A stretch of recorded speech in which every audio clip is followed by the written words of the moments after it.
Assalamualaikum warahmatullahi wabarakatuh. Yang terhormat Ibu Tantina Haryati SE MKS selaku dosen mata kuliah Akuntansi Keuangan Menengah 2 kelas D. Nah, pada kesempatan kali ini kami dari kelompok 4 akan mempresentasikan terkait RMK kami yaitu chapter 24 Presentation and Disclosure in Financial Reporting. Jadi, pada kesempatan kali ini kami akan mempresentasikan materi tersebut dan sebelumnya izinkan kami untuk memperkenalkan diri terlebih dahulu. Yang pertama adalah saya, Nafisa Ali Ramadhani dengan akhiran NPM 234. Saya Salwa Pakwita Dametri dengan NPM 2401 301 0017. Perkenalkan, namaku Rosabella Ervini Prayogo dengan nomor NPM akhir 29. Perkenalkan, nama saya Alisa Dahayu Gayatri dengan NPM akhir 135. Perkenalkan, saya Nadia Aurelia dengan 3 digit NPM terakhir 137. Perkenalkan, nama saya Naura Saldi Firdaus dengan NPM 240 130 10 218. Perkenalkan, nama saya Aisyah Linda Putri dengan NPM 3 digit terakhir 229. Saya Nikita Putri Sirodia dengan nomor NPM akhir 230. Di sini saya akan menjelaskan materi yang pertama, yaitu ada prinsip pengungkapan penuh. Prinsip pengungkapan penuh ini mewajibkan perusahaan untuk menyajikan semua informasi keuangan yang relevan dan signifikan, sehingga dapat mempengaruhi keputusan pengguna laporan keuangan. Tujuan dari prinsip pengungkapan penuh itu sendiri yaitu agar pembaca laporan seperti investor, kreditur, regulator dapat membuat keputusan yang tepat dan terinformasi. Informasi ini juga tidak hanya terbatas pada angka di laporan keuangan, tetapi juga mencakup catatan atas laporan keuangan, pengungkapan tambahan, dan informasi lain yang berkaitan dengan kondisi perusahaan. Prinsip ini juga mengharuskan perusahaan untuk memberikan pengungkapan dalam beberapa bentuk. Yang pertama adalah laporan keuangan utama yang seperti kita semua ketahui terdiri dari laporan posisi keuangan, laporan laba rugi komprehensif, laporan perubahan ekuitas, dan laporan arus kas. Yang kedua ada catatan atas laporan keuangan.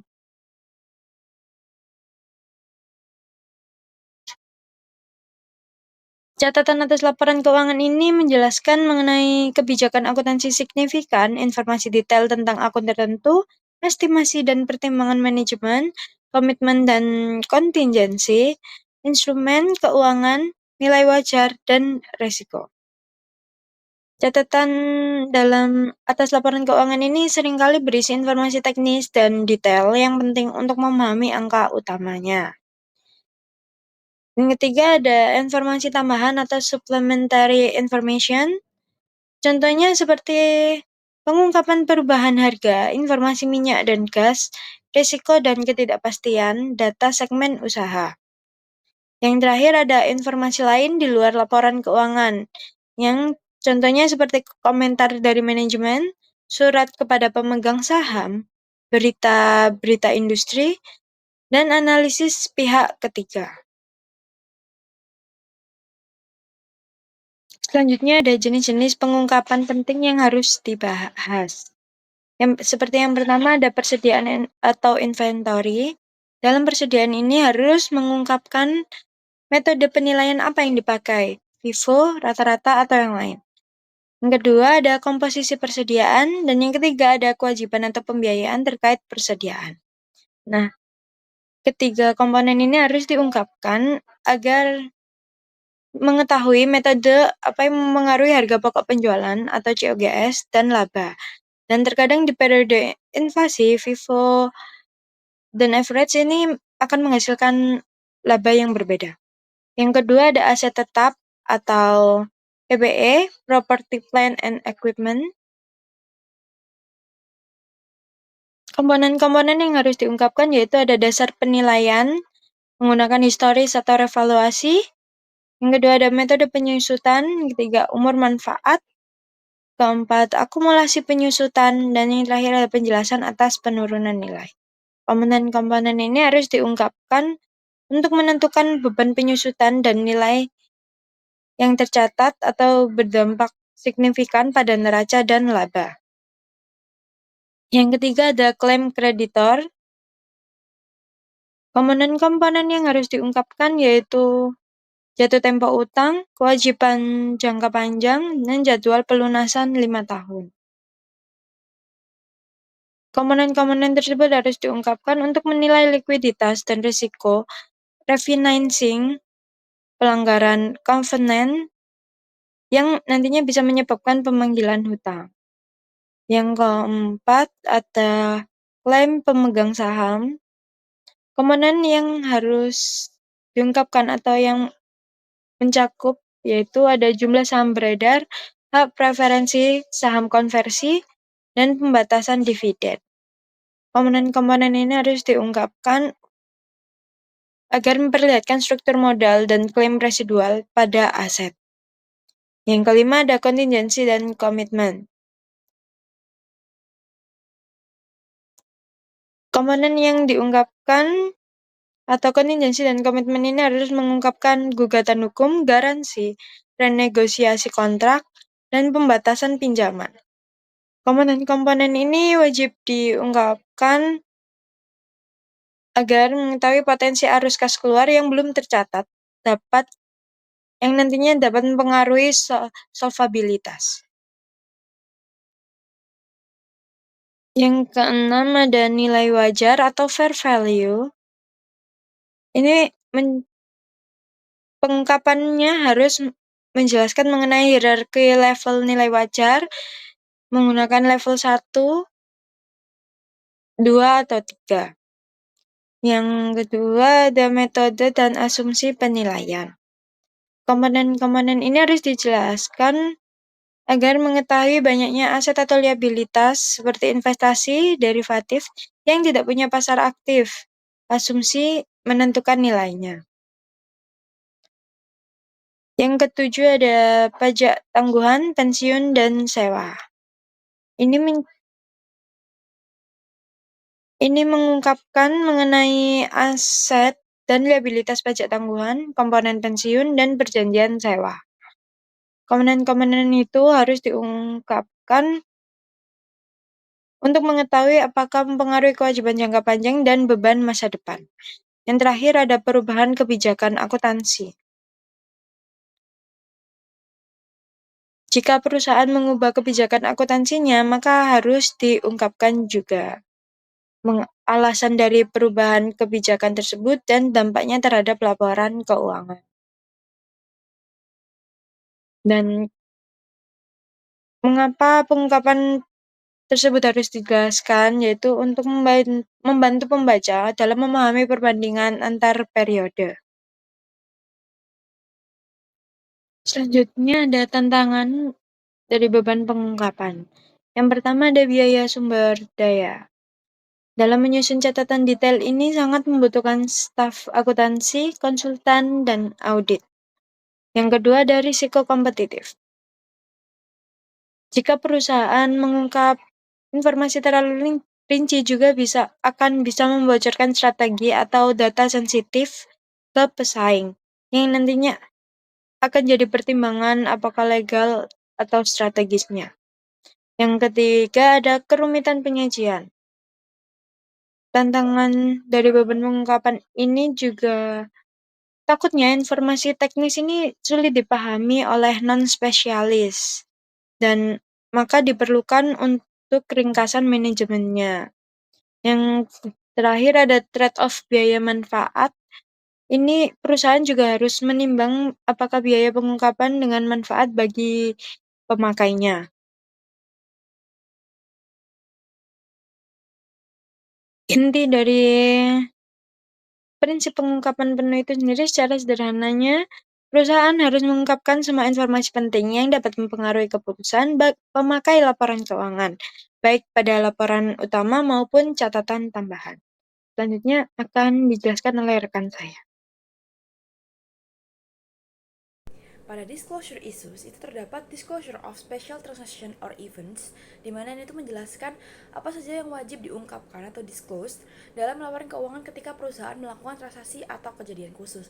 Nah, ada dua, yaitu yang pertama related party transaction atau transaksi dengan pihak berelasi. Itu ada 4 yaitu yang pertama nature of relationship atau sifat hubungan, dimana itu menjelaskan hubungan antara perusahaan dan pihak tersebut. Kemudian yang kedua itu ada jumlah transaksi dan saldo terutang, dimana ini tuh mengungkapkan berapa nilai transaksi dan berapa saldo yang masih tersisa di akhir periode. Kemudian yang ketiga ada penyisian piutang ragu-ragu. Nah, jadi jika ada piutang ke pihak berelasi, perusahaan itu harus mengungkapkan berapa cadangan kerugian penurunan nilai yang diakui. Kemudian yang keempat itu ada beban yang diakui selama periode terkait piutang tertagih atau diragukan dari pihak berelasi. Jadi jika ada piutang dari pihak berelasi yang benar-benar tidak tertagih atau diragukan, beban yang timbul itu harus diungkapkan. Kemudian yang kedua itu ada kesalahan dan kecurangan atau errors and fraud, dimana ini tuh menyinggung bahwa kesalahan atau kecurangan dalam laporan keuangan itu harus diungkap. Nah, kemudian ada events after the reporting periods, bagian subsequent events. Jadi apa sih subsequent events? Jadi subsequent events adalah peristiwa yang terjadi setelah tanggal laporan keuangan tapi sebelum laporan tersebut disetujui atau diotorisasi untuk diterbitkan. Nah, ada dua jenisnya, yaitu yang pertama peristiwa yang memberikan bukti tambahan tentang kondisi yang ada pada tanggal laporan posisi keuangan. Jadi ini tuh dampaknya pada laporan keuangannya itu harus disesuaikan. Nah, kemudian yang kedua itu ada peristiwa yang memberikan bukti tentang kondisi yang tidak ada pada tanggal laporan posisi keuangan. Nah, dampaknya laporan keuangan itu tidak disesuaikan tetapi harus diungkap. Seperti itu. Kemudian ada reporting for diversified companies, di mana ini tuh maksudnya perusahaan besar tuh biasanya tidak hanya bergerak di satu bidang. Contohnya tuh ada segmen office equipment, segmen auto parts. Nah, investor dan analis tuh ingin tahu kinerja setiap segmen secara terpisah, bukan hanya angka total perusahaan. Karena setiap segmen tuh punya resiko, profitabilitas dan pertumbuhan yang berbeda.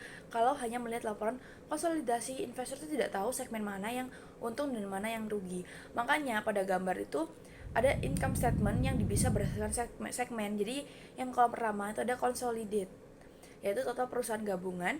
Yang kedua ada office equipment, yaitu performa segmen alat kantor.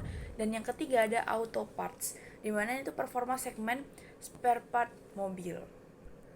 Selanjutnya objective of reporting segmented information, dimana ini tuh pelaporan segmen dilakukan untuk memberikan informasi yang lebih rinci tentang jenis-jenis kegiatan bisnis yang berbeda yang dijalankan perusahaan. Misalnya tuh kayak segmen elektronik, segmen otomotif, atau segmen jasa. Kemudian yang kedua itu lingkungan ekonomi yang berbeda tempat perusahaan beroperasi. Misalnya tuh kayak pasar Asia, Eropa, atau Amerika tuh masing-masing punya risiko dan kondisi ekonomi yang berbeda.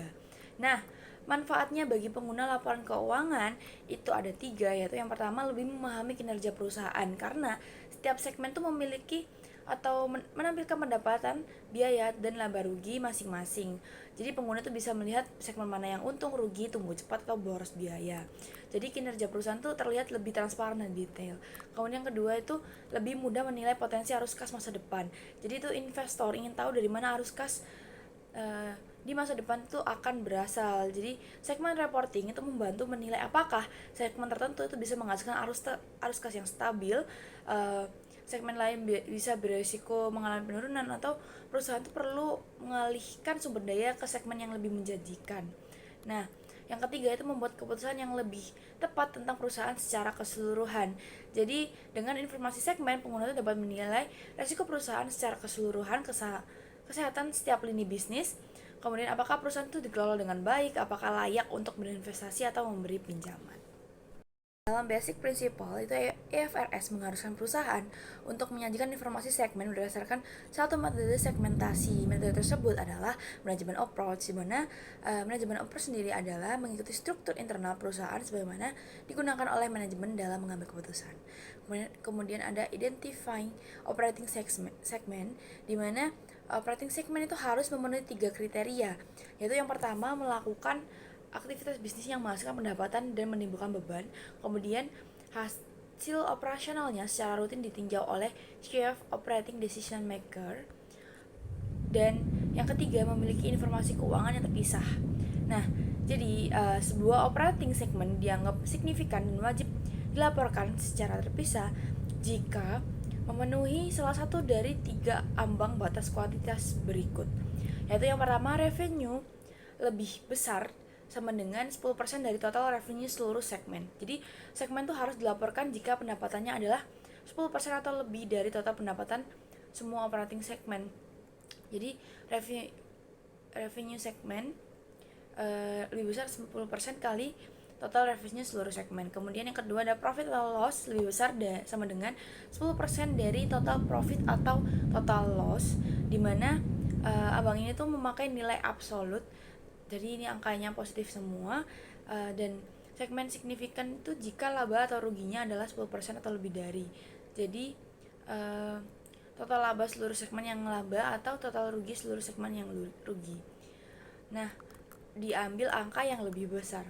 Kemudian yang ketiga itu identifiable asset lebih besar sama dengan 10% dari total aset seluruh segmen. Jadi segmen itu harus dilaporkan jika asetnya adalah 10% atau lebih dari gabungan aset semua operating segmen. Ada 2 faktor tambahan yang harus dipertimbangkan perusahaan ketika menentukan reportable segmen, yaitu yang pertama, segmen data harus mencakup minimal 75% dari total penjualan perusahaan.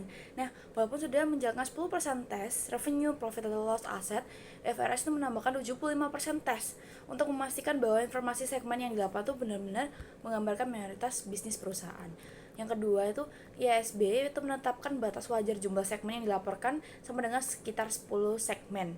Nah, ini tuh dibuat karena sebaiknya jumlah segmen yang dilaporkan tidak lebih dari 10 kecuali sangat diperlukan aja sih. Kemudian ada contoh ilustrasi pengujiannya, yaitu yang pada gambar itu kan ada A, B, C, D, E, F, G, dimana punya masing-masing total revenue operating identifiable, dan kita akan menghitung. Yang pertama tuh revenue testnya 10% kali 2,150 euro menghasilkan 215. Jadi CDE itu memenuhi uji ini. Kemudian operating profit loss testnya itu 10% kali 90 euro sama dengan 9 euro. Jadi ACDE itu memenuhi uji ini. Dan ketiga, identifiable asset testnya itu 10% kali 970 euro sama dengan 97 euro. Jadi CDE itu memenuhi uji ini. Jadi yang memenuhi uji ini itu ada CDE. Nah, kemudian kan ada tambahan 75% tes. Jadi 75% dari total penjualan gabungan. Jadi tambahkan 75% kali 2.150 euro sama dengan 1,1612,50 euro, dan total penjualan A, C, D dan E adalah 2.000 euro. Dari 100 euro tambah 700 euro tambah 300 euro tambah 900 euro, sehingga uji 75% ini terpenuhi. Baik, pada slide pertama ini saya akan menjelaskan terkait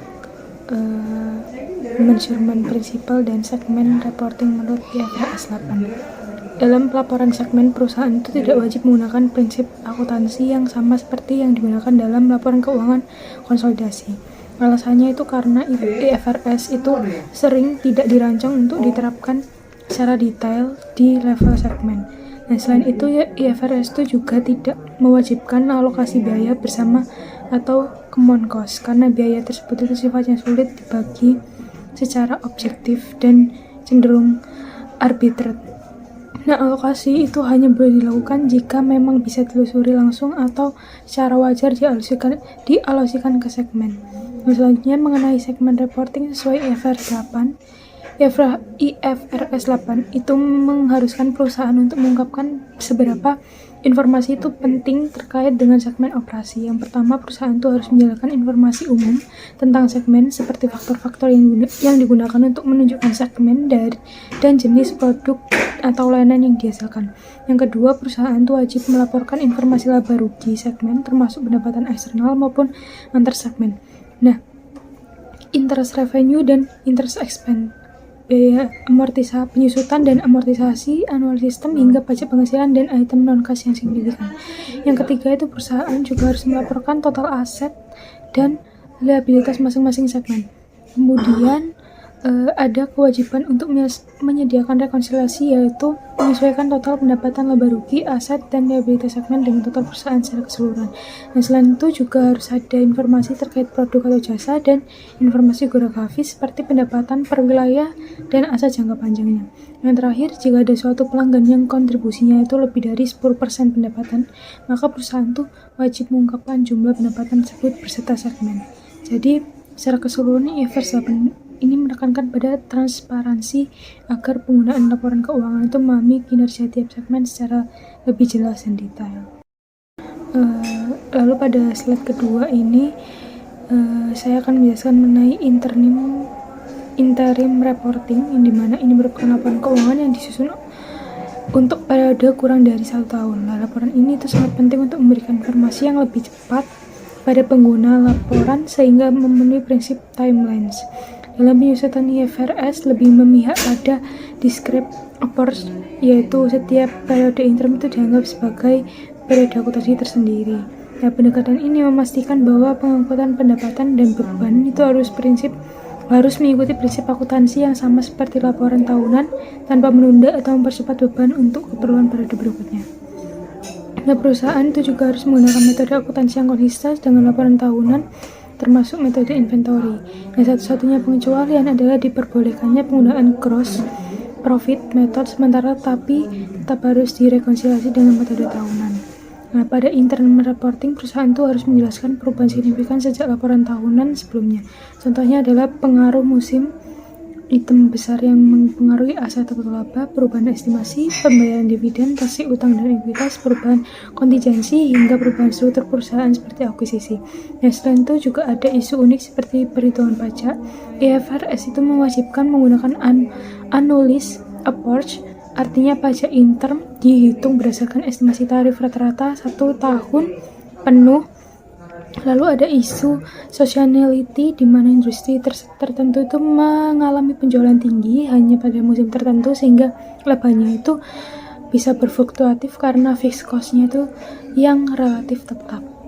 Dengan demikian, interim reporting itu memberikan informasi yang lebih cepat dan relevan, namun tetap harus konsisten dan bisa diandalkan seperti laporan tahunan.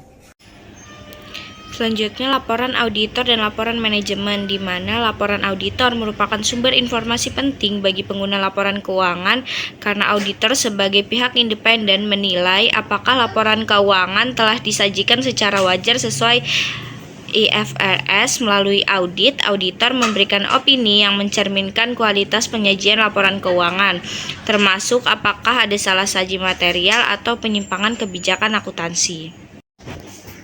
Selanjutnya, opini ini tidak dimodifikasi atau clean opinion diberikan jika laporan keuangan telah sesuai IFRS dan bebas salah saji material, seperti ada laporan audit Puma SE tahun 2018, di mana auditor menyatakan bahwa laporan keuangan konsolidasian Puma telah menggambarkan posisi keuangan, kinerja, dan arus kas secara wajar. Auditor ini juga menegaskan bahwa laporan manajemen sejalan dengan laporan keuangan dan memenuhi ketentuan hukum, meskipun bagian tertentu seperti laporan tata kelola tidak termasuk ruang lingkup opini. Standar penyusunan laporan auditor seperti illustration 2413 mengharuskan auditor untuk menilai kepatuhan terhadap IFRS, menjelaskan tanggung jawab manajemen dan auditor, menilai konsistensi akibat kebijakan akuntansi, memastikan kecukupan pengungkapan, dan menyatakan opini atau menjelaskan alasan jika tidak dapat menyatakan opini. Dalam beberapa kasus, auditor ini perlu menambahkan paragraf penjelasan tanpa mengubah opini. Misalnya, ketika terdapat ketidakpastian going concern, perubahan kebijakan akuntansi material, atau ketika auditor ingin menyoroti hal tertentu sebagai emphasis of matter, di mana jika permasalahan lebih serius, auditor ini memberikan opini dimodifikasi. Qualified opinion atau wajar dengan pengecualian diberikan jika hanya terdapat masalah terbatas yang tidak mempengaruhi keseluruhan laporan. Adverse opinion diberikan jika laporan keuangan tidak wajar secara keseluruhan, dan disclaimer of opinion diberikan jika auditor tidak memperoleh bukti cukup. Nah, dua penyebab utama opini dimodifikasi adalah pembatasan ruang lingkup audit dan laporan keuangan yang tidak sesuai standar atau kurang pengungkapan. Nah, contoh qualified opinion dapat dilihat dari ilustrasi 24.14 ketika Helio Company tidak mengkapitalisasi kewajiban sewa yang seharusnya meningkatkan aset utang jangka panjang serta mempengaruhi laba ditahan dan laba bersih. Auditor ini menjelaskan dampak kuantitatifnya dan menyatakan bahwa selain kesalahan itu, laporan keuangan disajikan wajar. Pada illustration 2415, auditor Puma SE menambahkan Key Audit Matters sebagai bagian penting laporan audit modern, di mana Key Audit Matters adalah aspek-aspek audit yang paling signifikan pada periode berjalan dan bertujuan meningkatkan transparansi. Dalam kasus Puma, auditor mengungkap 2 Key Audit Matters, yaitu recoverability of goodwill dan recoverability of the Cobra brand. Nah, goodwill ini yang tercatat sebagai M Europe 25 harus diuji penurunan nilainya setiap tahun menggunakan metode discounted cash flow yang sangat bergantung pada estimasi manajemen mengenai arus kas masa depan, tingkat pertumbuhan jangka panjang, serta penentuan WACC. Auditor ini menjelaskan bagaimana mereka menelaah model evaluasi yang digunakan, memverifikasi asumsi yang digunakan manajemen, memeriksa konsistensi dengan rencana keuangan 3 tahun, menilai ketepatan perhitungan WACC bersama ahli internal, serta menguji sensitivitas nilai goodwill terhadap perubahan asumsi penting. Proses ini menunjukkan bahwa Key Audit Matters memberikan wawasan kepada investor mengenai area audit yang memerlukan penilaian profesional paling tinggi dan memiliki risiko material paling besar. Nah, kemudian ada Management Report dan MD&A. Apa sih Management Reports itu? Management Report itu merupakan bagian di mana manajemen nantinya akan bercerita tentang apa yang sebenarnya terjadi selama periode berjalan. Nah, manajemen nantinya juga akan menjelaskan konteks di balik angka, kemudian mengapa kinerja perusahaan itu naik ataupun turun, lalu resiko apa yang muncul, dan strategi apa yang ditempuh oleh perusahaan. Nah, topik-topik utama yang akan dibahas di manajemen commentary itu seperti menjelaskan faktor yang mempengaruhi kinerja perusahaan, kemudian menguraikan perubahan lingkungan bisnis dan respons perusahaan, serta menjelaskan kebijakan investasi, pendanaan, dan rencana strategis, dan akan mengungkapkan sumber daya penting yang belum diakui menurut IFRS. Nah, contoh nyatanya di sini ada perusahaan Lectra. Nah, Lectra ini telah memaparkan berbagai resiko seperti kondisi ekonomi global, kemudian fluktuasi mata uang, hingga perubahan iklim yang dialami oleh perusahaannya. Nah, Lectra juga menjelaskan langkah-langkah mitigasi apa yang diambil oleh perusahaan, seperti diversifikasi pasar dan penggunaan hedging. Nah, hal ini nantinya akan memberi gambaran nyata tentang bagaimana manajemen itu mengelola ketidakpastian yang ada. Nah, kemudian di sini ada Alternative Performance Measure atau EPM. Nah, kenapa EPM ini ada? EPM ini itu ada karena tidak semua aspek kinerja perusahaan itu dapat ditangkap hanya dengan angka-angka di IFRS. Namun terkadang perlu EPM untuk membantu menunjukkan bagaimana manajemen itu melihat kesehatan perusahaan secara internal. Nah, dengan ukuran yang lebih sesuai untuk pengambilan keputusan yang ada. Contoh EPM yang umum dipakai itu ada manajemen gross margin.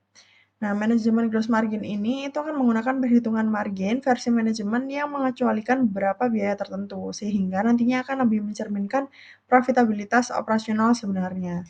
Lalu ada net debt. Nah, net debt ini itu mengukur posisi utang bersih perusahaan setelah memperhitungkan kas, investasi pendek, dan instrumen lindung nilai. Lalu kemudian ada free cash flow. Nah, free cash flow ini nantinya akan menunjukkan berapa banyak kas yang benar-benar tersisa setelah operasi berjalan dan belanja modal. Nah, yang perlu diingat bahwa EPM ini itu tidak dapat menggantikan peran dari IFRS. Jadi, hanya digunakan ketika ada beberapa aspek perusahaan itu yang tidak bisa ditangkap dengan angka IFRS. Kemudian di sini ada sustainability reporting. Nah, sustainability reporting ini merupakan pelaporan mengenai kinerja perusahaan terkait aspek lingkungan, sosial, dan tata kelola yang tidak selalu terlihat dalam laporan keuangan tradisional. Nantinya laporan ini akan memberikan gambaran tentang bagaimana perusahaan itu dapat beroperasi secara bertanggung jawab dan berkelanjutan. Kemudian, mengapa sustainability reporting ini penting? Sustainability reporting ini penting karena perusahaan itu Kedepannya akan menghadapi beberapa situasi yang kurang menguntungkan, seperti ada risiko jangka panjang yang semakin relevan, seperti perubahan iklim, regulasi lingkungan, kemudian tekanan dari sosial. Lalu ada investor yang saat ini itu lebih mempertimbangkan aspek ESG sebelum mengambil keputusan investasi. Kemudian, sustainability reporting ini itu dapat mempengaruhi nilai perusahaan karena reputasi, kepatuhan, dan efisiensi operasional terkait lingkungan. Kemudian juga dapat mendeteksi potensi kewajiban masa depan, misalnya seperti biaya pengolahan limbah ataupun kompensasi lingkungan. Nah, sustainability reporting ini itu juga dapat menjadi dasar strategi bisnis jangka panjang yang lebih stabil, efisien, dan bertanggung jawab. Contoh praktiknya nih ada di Marks and Spencer. Di plan A, mereka itu berfokus pada people, place, dan planet. Nah, berfokus di people ini artinya akan meningkatkan kesejahteraan karyawan dan masyarakat. Kemudian places dengan cara mendukung pembangunan komunitas lokal, serta planet dengan mengurangi limbah ataupun sampah yang mereka hasilkan. Nah, kemudian ada manajemen responsibility. Nah, manajemen itu bertanggung jawab penuh atas penyusunan laporan keuangan dan kualitas informasi yang diberikan kepada pemangku kepentingan. Tanggung jawab ini itu untuk memastikan laporan keuangan itu dapat dipercaya, sesuai standar, dan mencerminkan kondisi perusahaan secara wajar. Nah, bentuk tanggung jawab itu dapat dilakukan dengan satu, penyusunan laporan keuangan. Dari sisi penyusunan laporan keuangan, yaitu dengan cara menyusun laporan keuangan yang true and fair and sesuai IFRS. Kemudian dari kebijakan akuntansi dan estimasi itu dapat dilakukan dengan cara memilih kebijakan akuntansi yang tepat dan konsisten serta membuat estimasi yang wajar dan prudent. Lalu di sisi sistem pengendalian dan pencatatan, manajemen dapat bertanggung jawab dengan menyediakan catatan akuntansi yang memadai dan menjaga pengendalian internal untuk mencegah terjadinya kesalahan dan fraud. Lalu yang terakhir yaitu di sisi kualitas laporan tahunan, manajemen dapat memastikan laporan tahunan itu fair, balanced, understandable melalui proses verifikasi dan review. Materi selanjutnya yaitu masalah pelaporan saat ini. Yang pertama ada reporting on financial forecast and projection. Di sini yang pertama ada financial forecast atau perakiraan keuangan, yang dimana ini tuh merupakan serangkaian laporan keuangan prospektif yang menyajikan sesuai dengan pengetahuan dan keyakinan pihak yang bertanggung jawab, kemudian kinerja perusahaan, posisi keuangan, hasil operasi, dan juga arus kas yang diharapkan. Selanjutnya ada financial projection atau proyeksi keuangan, yang dimana ini tuh merupakan laporan keuangan prospektif yang menyajikan pengetahuan dan juga keyakinan terbaik pihak yang bertanggung jawab dengan salah satu atau lebih asumsi hipotesis, posisi keuangan, hasil operasi, dan juga arus kas entitas yang diharapkan. Nah, secara umum perbedaan antara perkiraan keuangan dan juga proyeksi keuangan itu di mana perkiraan itu memberikan informasi tentang apa yang diharapkan akan terjadi. Nah, sedangkan proyeksi itu memberikan informasi tentang apa yang mungkin terjadi tetapi belum tentu diharapkan akan terjadi. Selanjutnya di sini ada Internet Financial Reporting atau pelaporan keuangan internet. Nah, pada era sekarang itu kan sebagian besar perusahaan itu kan sudah memanfaatkan kekuatan dan juga jangkauan internet untuk menyediakan informasi yang lebih bermanfaat bagi pembaca laporan keuangannya. Nah, semua perusahaan besar itu biasanya memiliki situs internet dan juga sebagian besar dari situs tersebut itu memuat tautan ke laporan keuangan dan pengungkapan lainnya. Nah, keuntungan dari menggunakan pelaporan keuangan internet itu yang pertama itu memungkinkan perusahaan itu berkomunikasi lebih mudah dan cepat dengan pengguna. Kemudian yang kedua, memungkinkan pengguna itu memanfaatkan alat seperti mesin pencari dan juga tautan untuk menemukan informasi tentang perusahaan tersebut itu dengan cepat. Dan yang terakhir itu dapat membantu membuat pelaporan keuangan yang lebih relevan. Selanjutnya ada fraudulent financial reporting atau pelaporan keuangan yang curang. Nah, ini sendiri itu merupakan perilaku yang disengaja ataupun sembrono, baik tindakan maupun kelalaian yang dapat mengakibatkan laporan keuangan itu menyesatkan secara material. Nah, kecurangan pelaporan itu dapat terjadi secara internal yang berkaitan dengan sistem pengendalian internal yang buruk, kemudian sikap manajemen yang buruk terhadap etika, ataupun likuiditas atau profitabilitas perusahaan. Nah, bisa juga dipengaruhi oleh lingkungan eksternal seperti kondisi industri, kemudian lingkungan bisnis secara keseluruhan, ataupun pertimbangan hukum dan juga peraturan. Nah, di sini itu ada tekanan sosial situasional penyebab kecurangan laporan keuangan. Yang pertama itu ada penurunan tiba-tiba dalam pendapatan ataupun pangsa pasar untuk satu perusahaan ataupun seluruh industri. Kemudian yang kedua itu ada tekanan anggaran yang tidak realistis, yang dimana dapat terjadi ketika kantor pusat secara sewenang-wenang itu menentukan anggaran untuk tujuan laba tanpa memperhitungkan kondisi aktual yang ada di perusahaan. Kemudian yang terakhir itu ada tekanan finansial akibat rencana bonus yang bergantung pada kinerja ekonomi jangka pendek. Nah, tekanan ini khususnya itu akan terasa ketika bonus itu merupakan komponen signifikan dari total kompensasi individu. Nah, yang terakhir, kemudian ada juga peluang terjadinya kecurangan pelaporan keuangan. Yang pertama itu ada tidak adanya dewan direksi ataupun komite audit yang secara ketat itu mengawasi terjadinya proses pelaporan keuangan. Kemudian yang kedua itu pengendalian akuntansi internal itu lemah ataupun tidak ada. Nah, situasi ini tuh terjadi misalnya ketika sistem pendapatan perusahaan itu kelebihan beban akibat ekspansi penjualan yang cepat, kemudian akuisisi divisi baru, ataupun masuknya lini bisnis yang belum dikenal. Kemudian yang ketiga itu transaksi yang tidak biasa ataupun rumit. Nah, seperti konsolidasi dua perusahaan, divestasi ataupun penutupan operasi tertentu, dan juga pembelian dan juga penjualan instrumen yang derivatif. Nah, yang keempat itu ada estimasi akuntansi yang merupakan penilaian subjektif yang signifikan oleh manajemen perusahaan, seperti penyisian kerugian pinjaman dan juga estimasi kewajiban untuk biaya garansi. Nah, yang terakhir itu staf audit internal yang tidak efektif akibat jumlah staf yang tidak memadai dan juga ruang lingkup audit yang sangat terbatas. Selanjutnya ada kriteria untuk membuat pilihan akuntansi dan juga pelaporan. Nah, di sini tuh ada area yang dimana IASB dan juga FASB itu masih harus menyelesaikan masalah teknis terkait akuntansi sebelum mencapai standar akuntansi yang terkonvergensi secara substansial. Nah, di sini masalah yang pertama itu ada koreksi kesalahan. Nah, berdasarkan IASB 8, mereka ini penyajian kembali hasil keuangan secara retrospektif itu tuh tidak selalu diperlukan ketika perusahaan itu mengoreksi kesalahan, terutama jika penyesuaian tersebut itu tidak praktis atau terlalu mahal. Nah, sedangkan US GAAP itu mewajibkan penyajian kembali dalam banyak kasus koreksi kesalahan. Nah, kemudian yang kedua itu ada matinya LIFO, yang dimana berdasarkan IAS 2 itu metode LIFO itu dilarang. Nah, sedangkan metode US GAAP itu mengizinkan penggunaan metode LIFO. Kemudian yang ketiga ada pembalikan penurunan nilai, yang dimana IAS 36 itu mengizinkan perusahaan untuk membalikan penurunan nilai kerugian hingga jumlah penurunan nilai awal ketika alasan pembebanan ini itu berkurang ataupun tidak ada lagi. Nah, sedangkan US GAAP itu melarang adanya pembalikan. Kemudian ada penilaian PPNA. Nah, berdasarkan IAS 16 itu memungkinkan revaluasi properti pabrik, kemudian dan peralatan, tetapi seluruh kelas aset itu harus direvaluasi. Nah, sedangkan US GAAP itu tidak memperbolehkan adanya revaluasi.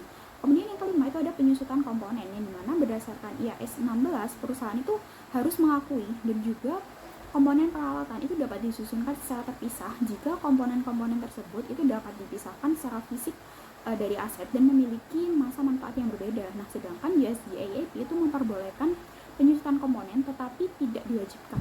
Nah, yang terakhir itu ada biaya pengembangan, yang dimana berdasarkan IAS 38 perusahaan itu diperbolehkan untuk melakukan kapitalisasi biaya pengembangan selama memenuhi 6 kriteria. Nah, namun biaya riset itu tetap dibebankan. Nah, sedangkan US GAAP itu mewajibkan semua biaya R&D itu dibebankan sebagai beban pada saat terjadinya. Nah, jadi di sini terdapat analisis laporan keuangan dasar. Nah, pada analisis ini kita menggunakan perspektif analisis laporan keuangan. Jadi perlu diingat bahwa laporan keuangan itu tuh hanya menunjukkan kondisi yang di masa lalu, sehingga analisis ini tuh sebenarnya meninjau dari sejarah perusahaannya. Nah, saat digunakan untuk keputusan masa depan, analisis ini tuh mengasumsikan bahwa kinerja masa lalu dapat menggambarkan kondisi yang nantinya akan datang. Nah, rasio dan tren awal adanya masalah tetapi tidak selalu menjelaskan penyebabnya karena banyak faktor penting yang tidak tercantum dalam laporan keuangan tersebut. Jadi selain itu, satu rasio saja ini tidak cukup bermakna tanpa perbandingan yang tepat. Misalnya dengan rata-rata industri, atau data dari tahun sebelumnya, pesaing tertentu, atau target yang telah direncanakan. Nah, terakhir, analisis ini juga harus memahami keterbatasan angka akuntansi yang digunakan karena hal ini dapat mempengaruhi hasil dari analisisnya. Nah, yang pertama itu terdapat analisis rasio. Nah, jadi dalam menganalisis data laporan keuangan, analisis ini tuh menggunakan beberapa alat seperti analisis rasio, analisis perbandingan, analisis persentase, serta pemeriksaan data terkait untuk memahami makna dari angka-angka yang nantinya akan disajikan. Nah, jadi tidak ada satu alat yang paling unggul karena setiap situasi itu nantinya akan berbeda. Sehingga analisisnya itu perlu melihat hubungan antar data untuk mendapatkan gambaran yang tepat terkait analisis mana yang kiranya tepat untuk digunakan. Nah, analisis rasionya itu biasanya menjadi langkah awal dan rasio-rasio tersebut itu dapat dikelompokkan sesuai tujuan dari analisisnya. Nah, jenis-jenis rasio keuangan itu meliputi 4 hal. Yang pertama ada likuiditas rasio yang menilai kemampuan perusahaan membayar kewajiban jangka pendeknya. Kemudian ada aktivitas rasio yang mengukur seberapa efektif perusahaan menggunakan asetnya. Yang ketiga ada profitability ratio yang mana itu menunjukkan tingkat keberhasilan perusahaan dalam menghasilkan laba pada periode tertentu. Kemudian dan yang terakhir itu ada coverage ratio yang menilai tingkat keamanan bagi kreditur dan investor nantinya pada masa jangka panjang. Di sini terdapat limitation of ratio analysis. Nah, jadi pembaca laporan keuangan itu perlu memahami bahwa analisis rasio itu memiliki keterbatasan yang sangat penting. Nah, rasio memang sederhana dan praktis, tapi keputusan seringkali tidak boleh hanya bergantung pada perhitungan tersebut karena kualitas rasio itu sangat bergantung pada datanya. Nah, jadi dasarnya dan pembanding yang digunakan itu nantinya akan berpengaruh pada hasil dari si rasio tersebut.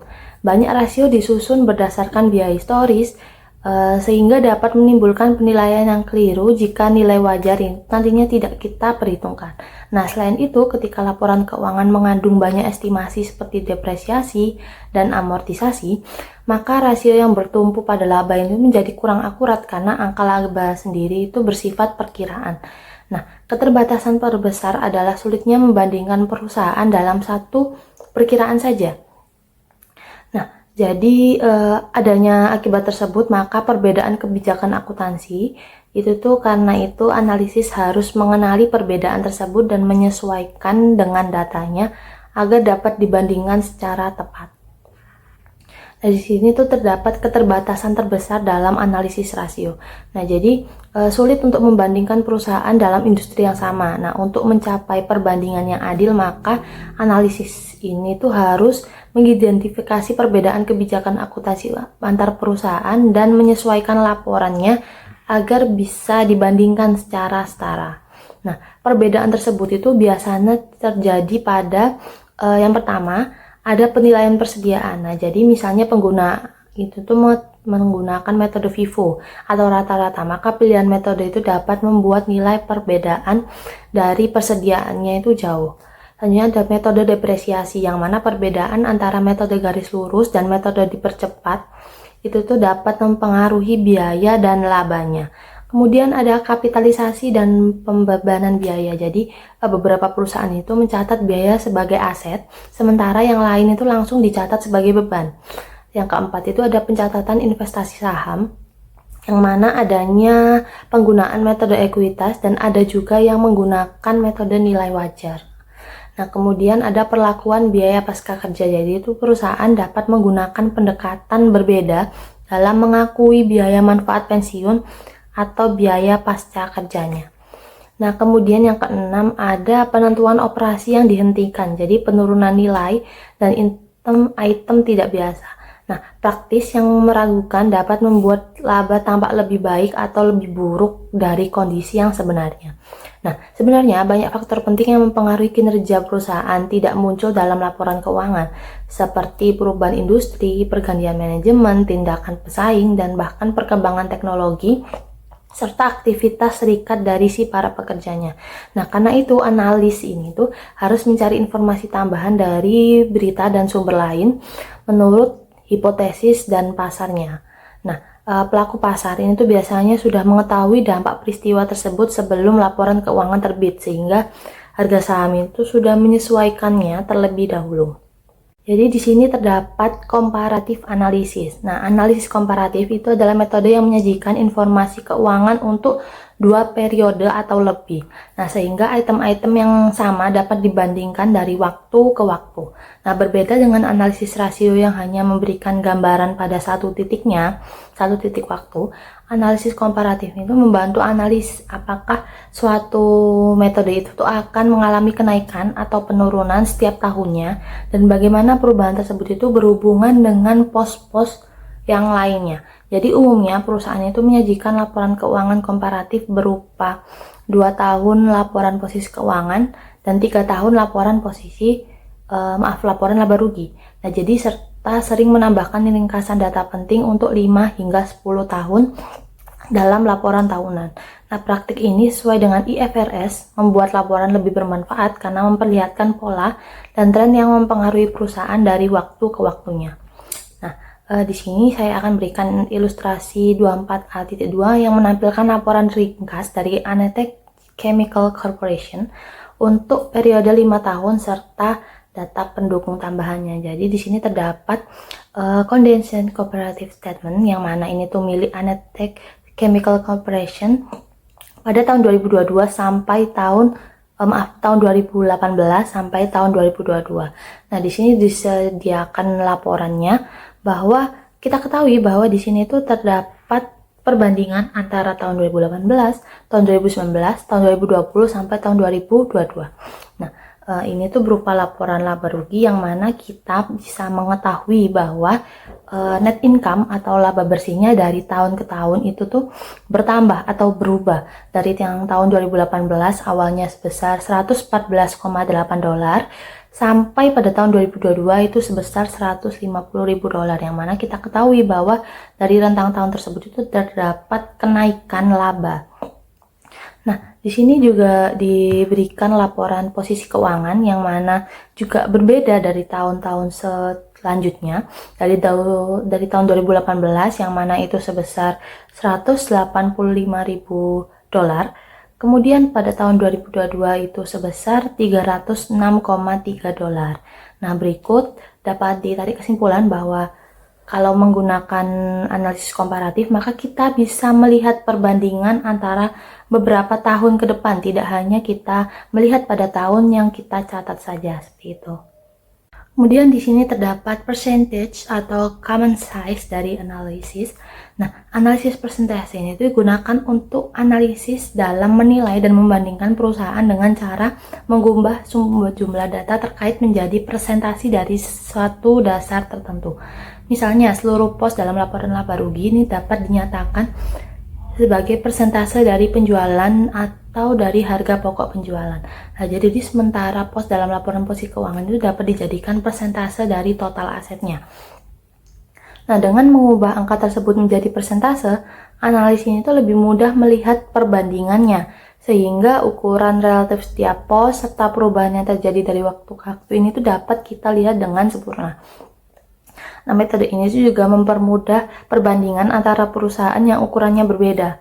Nah, di sini saya akan berikan terkait dengan suatu contoh dan tabel dari 24A.3 yang menampilkan analisis komparatif bagian beban Anetech Chemical untuk 2 tahun terakhir. Nah, jadi yang menunjukkan bagaimana setiap jenis beban itu berubah setiap tahun ke tahun berikutnya. Nah, melalui perbandingan ini, analis ini dapat melihat apakah suatu beban meningkat atau menurun dan seberapa besar perubahan tersebut, serta bagaimana perubahan itu mempengaruhi total beban dari suatu perusahaan. Nah, analisis ini membantu menilai efisiensi operasional dan tren dari biaya. Nah, jadi di sini kita ketahui bahwa terdapat horizontal comparative analysis. Nah, yang dari 2 tahun, dari tahun 2021 sampai tahun 2022, yang mana kita bisa mengetahui bahwa terdapat peningkatan dari biaya penjualan, yang mana tahun 2021 itu sebesar $850 dan yang tahun 2022 itu sebesar $1.000. Nah, hal itu juga berlaku pada depreciation and amortization, kemudian selling and administrative expenses, dan interest expense sampai income tax. Nah, jadi pada tabel ini disebut analisis horizontal, yaitu metode yang menunjukkan perubahan proporsional dari suatu pos keuangan dari waktu ke waktu. Nah, jadi sehingga tren ini lebih mudah terlihat karena perubahan obsolete itu sering menyesuaikan tahunnya. Nah, Selain itu, terdapat analisis vertikal yang mana tekniknya itu menyatakan setiap pos dalam laporan keuangan ini itu sebagai persentase dari satu angka dasar pada periode yang sama. Nah, jadi misalnya setiap pos dalam laporan laba rugi itu nantinya akan dinyatakan sebagai persentase dari penjualan. Nah, dengan cara ini struktur dan proporsi biaya atau pendapatan dapat dievaluasi lebih jelas, seperti yang dicontohkan pada tabel yang sudah saya berikan ini, income statement. Nah, ini tuh terdapat sebuah tabel yang mana kita akan menampilkan sebuah laporan laba rugi dari si Anetech Chemical Corporation, yang mana kita ketahui kalau net income-nya sebesar $150 atau menggunakan metode tersebut. Nah, analisis vertikal itu sering disebut common sense analysis karena seluruh pos dalam laporan keuangan itu diubah menjadi persentase dari satu angka dasar sehingga totalnya menjadi 100%. Nah, teknik ini itu mengungkap komposisi laporan keuangan secara jelas, dan dalam laporan posisi keuangan, analisis ini menjawab pertanyaan seperti berapa persen struktur modal berdasar dari ekuitas, utang jangka pendek atau utang jangka panjangnya. Nah, serta bagaimana persentase masing-masing jenis aset ini tuh seperti persediaan atau piutang pada laporan laba rugi. Setiap posnya itu biasanya dibandingkan dengan penjualan, sehingga nantinya terlihat berapa bagian dari setiap rupiah penjualan digunakan untuk biaya dan penjualan. Nah, common size analysis ini dapat digunakan untuk membandingkan laporan suatu perusahaan dari tahun ke tahun untuk melihat tren yang tidak terlihat dari angka absolut, dan juga mempermudah perbandingan antar perusahaannya dengan ukuran berbeda karena semua data itu nantinya akan disajikan dalam laporan format persentase yang sama.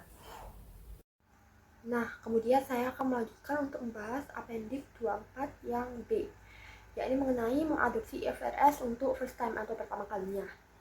Nah, seperti yang kita ketahui bahwa jika semakin banyak negara di dunia yang mengadopsi IFRS sebagai standar pelaporan keuangan, maka hal ini membuat perusahaan-perusahaan itu tentu memerlukan panduan yang jelas dan juga terstruktur untuk melakukan transisi dengan sukses.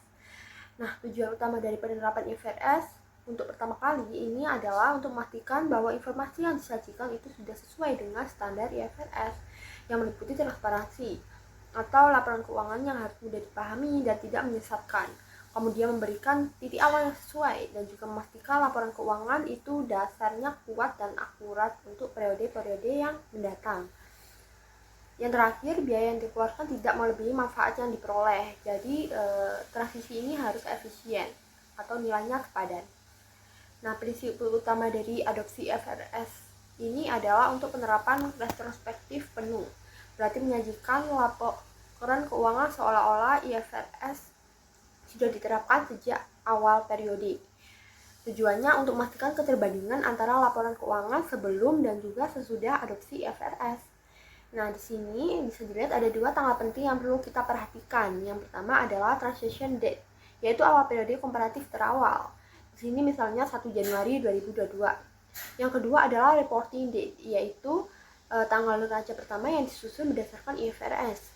Contohnya di sini ada tanggal 31 Desember 2023. Nah, timeline di slide ini itu memberi gambaran visual mengenai periode transisi ini.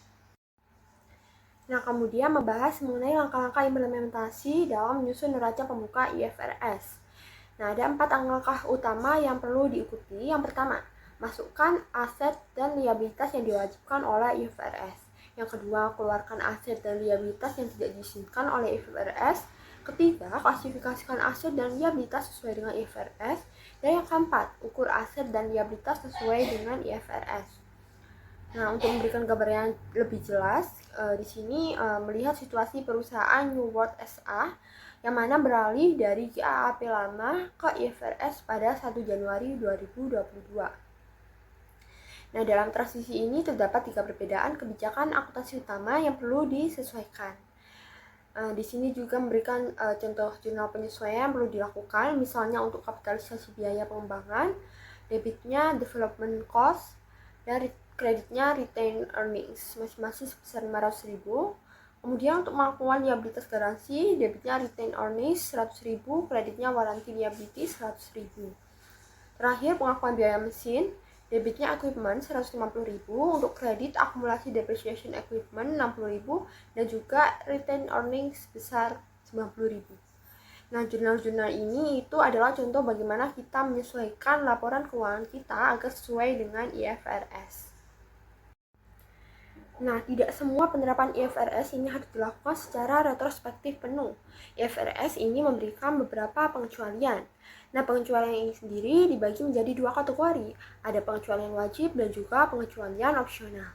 Untuk pengecualian wajib, ini adalah pengecualian yang harus diterapkan dan tidak boleh dilakukan secara retrospektif. Contohnya di sini termasuk estimasi, lindung nilai atau hedge accounting, kepentingan non-pengendali, pelepasan aset dan liabilitas keuangan, juga klasifikasi dan pengukuran aset keuangan. Untuk pengecualian opsional, ini adalah pengecualian yang dapat dipilih oleh perusahaan. Di sini contohnya termasuk pembayaran berbasis saham, jadi perusahaan dapat memilih untuk tidak menerapkan aturan pembayaran berbasis saham secara retrospektif. Kemudian pengecualian opsional lain seperti nilai wajar sebagai deemed cost, juga ada sewa, manfaat karyawan, instrumen keuangan majemuk, itu adalah beberapa pengecualian opsional lainnya. Nah, sebagai contoh, sekuritas majemuk atau utang konversi. Jika komponen utang sudah lunas, tidak perlu dipisahkan kembali. Selain itu, penggunaan nilai wajar sebagai deemed cost itu dapat menghindari data historis, sehingga biaya akan lebih rendah. Nah, kemudian untuk slide yang terakhir, di sini kita akan membahas persyaratan penyajian dan pengungkapan. Nah, setelah transisi, perusahaan itu wajib menyajikan setidaknya 1 tahun informasi komparatif yang disusun sesuai IFRS.